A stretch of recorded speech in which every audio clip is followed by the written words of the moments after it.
how to delete Facebook page. So first is to launch the Facebook application. Make sure that you're logged into that Facebook page and then tap the three horizontal lines or the menu icon found on the top right corner.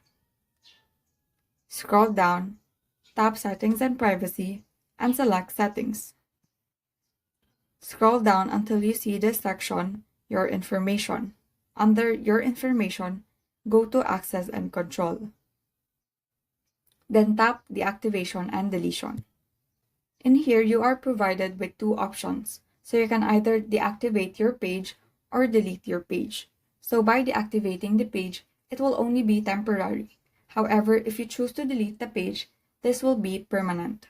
So since we want to delete the page, select Delete Page. And then hit Continue. So just hit Continue. So Facebook will give you these things that you can do before you delete your page.